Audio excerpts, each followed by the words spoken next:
आई सब सच्चे बादशाह ना खजाने में भरपूर करन। सब तो पहली कविता पर्चा शब्द का दीदार खालसे का, पूजा अकाल पुरख की, आज्ञा भैया काल की, तभी चलाओ पंथ, सब सीखने को हुक्म है, गुरु मान्यो ग्रंथ। खालसा देना पुजारी नहीं, देहधारी कोई व्यक्ति संत हो सकता है, महापुरुष हो सकता है, ब्रह्म ज्ञानी हो सकता है, पूजन योग हो सकता है, पर सिखा का सतगुरु श्री गुरु ग्रंथ साहिब महाराज जुगो जुग अटल सतगुरु है। ये पहला भी सच सी, ये हुण भी सच है, ये आने वाले समय में भी सच रहेगा।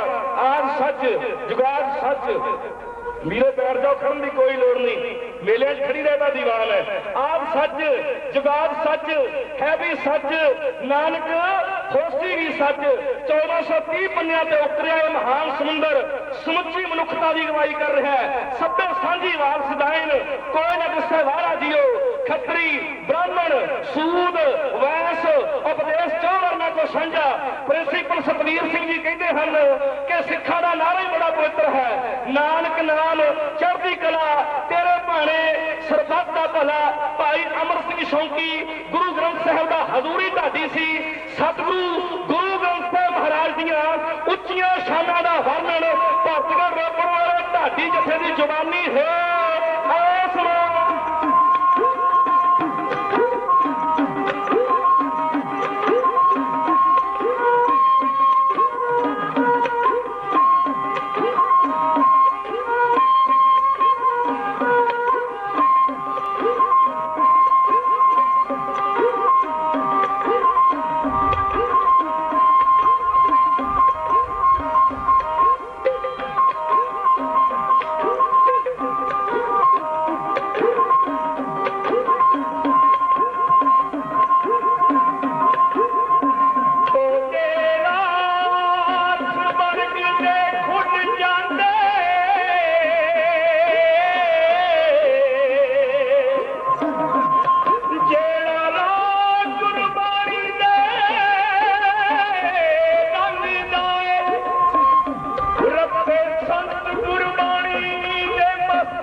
भरोसा इसे नावे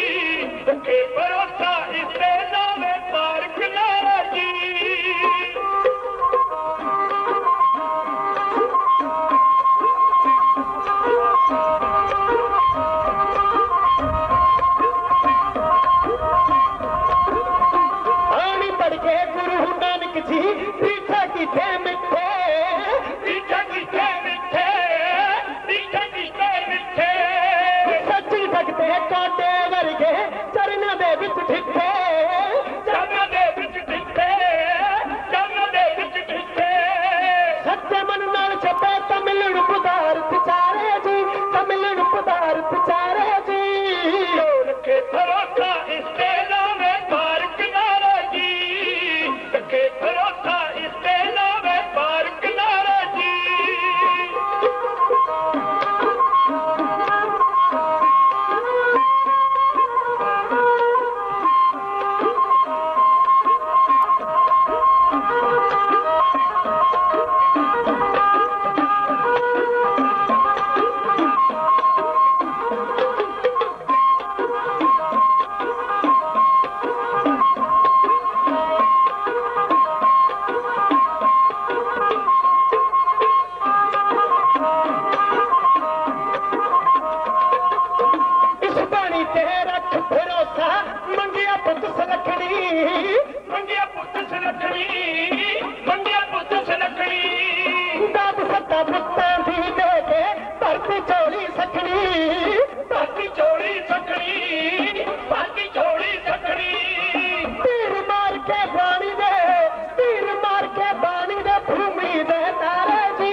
जिंदगी लोड़दा है पर उपकार के लिए हलाक हो जा ला दे दूई दवैत की मैल दिल तो माण ताण छड़ के हौला काक हो जा जुगती नाल मुक्ति नूं लैण खातर चौधर पुणा त्याग के चाक हो जा और अखां विच वसाउण के लोग तैनूं गुरु नानक दे चरनां दी खाक हो जा गुरदेव कहंदे ने मैं मूर्ख की केत बात है कोट अपराधी तरिया रे गुरु नानक जिन सुनिया पेखिया से फिर गरबास ना परिया रे जिन्होंने गुरु नानक साहब के दर्शन किए जिन्होंने गुरु नानक की विचारधारा अनुसार अपनी जिंदगी के असूल बनाए उन्होंने जन्म मरण सदा ही कटिया गया 10 दमड़े साडे सत्कारयोग वीर बाबा जी किते भैन ते भरा इकट्ठे तुरे जाते होण डैडी कुड़ी दा नाल तुरिया जांदा होए ते साडा सिर शर्म नाल झुक जाना चाहिए फिर असीं ऐसियां आडियो कैसेटां खरीद के घर च लियाउंदे हां जिस नाल साडे पंजाबी असल कल्चर दे मूंह ते चपेड़ वजदी है आओ पंजाब पंजाबीयत और पंजाबियों दे मधाई बनो अपने विरसे की पहचान करो ढाडी वारा दे विच साडा सुंदर विरसा छुपिया पिया अमर सिंह शौकी ने इस विरसे नूं महान बनाउण विच बहुत बड़ा योगदान पाया किते उसने होला महला लिख के आनंदपुर साहिब शहबरा ला दित्तियां किते उसने वागड़िया चमकौर दिए वाह प्यारी आनंदपुरीए केड़ी केड़ी गल करा शौकी दी कलम तो झोंक गया वाकया ही इतिहास के पन्नियां ते एक मील पत्थरों निबड़िया खालसा जी दिल्ली का चांदनी चौक सरहद दी दीवारां लाहौर की बत्ती तवी और चमकौर की कच्ची गली माछीवाड़ का जंगल सिख पंथ लई चाना मनारा हन सतगुरां दे इस पूर्ण इतिहास का वर्णन भगतगढ़ रोपड़ वाले प्रतपाल सिंह बैस के ਤੁਹਾਡੀ ਜਥੇ ਦੀ ਜ਼ੁਬਾਨੀ ਹੈ ਇਹ ਸੁਣੋ।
भाई अमर सिंह शौकी दे सरंगी के साथी रहे ने और अज भी उन्होंने सपुत्रा नाल अपनी सरंगी दी मिठियां धुनां बजा के सिख संगतां दी सेवा कर रहे ने। तो अपने छोटे वीर नूं माण भेज गए हैं 10 कमरे महाराज चढ़दियां कला च रखण ऐसे बजुर्गों नूं ताकि देश ते कौम दी सेवा कर सकन। और बहुत सारे आए हुए स्रोतियां वालों बहुत सारा सत्कार भेजा जाता है। निक्की जी गुड्डी बेंत लै भेज गई है। मैं समुचे तौर पर सारे दानी वीरां दा धन्नवादी हाँ। सुनो प्रेम प्यार नाल खालसा पंथ दा विलखण इतिहास जो बाकी दी किसी भी कौम को नजर नहीं आता। इस कुर्बानियां पर इतिहास का वर्णन पारस जो मेरी कौम का उच्च कोटि का कवि है अज बुजुर्ग होके कनेडा च वास रख रहे हैं और उसकी कर्म की लेखनी इस तरह सुनो।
पैंदियां रहणगियां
आशिक जो शहादत के हैं वो जीना छोड़ देते हैं, खिलौना समझ के जिस्म को फोड़ देते हैं।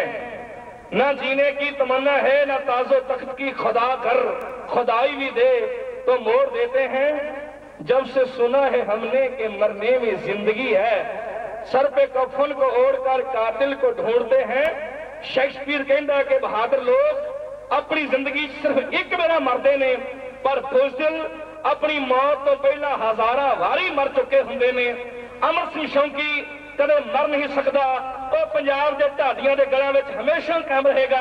पंजाब की आने वाली ऐसी नौजवान पीढ़ी जी 18 साल की उम्र च ढड चुक ले और आ सभ्याचार जो अजकल छलता है इसनूं छड़ के ढाडियां वाल आ पहुंचे, ये सब देन उन्होंने बजुर्ग ढाडियां दी है जिन्हां दे एहसान असीं कदे भुला नहीं सकते।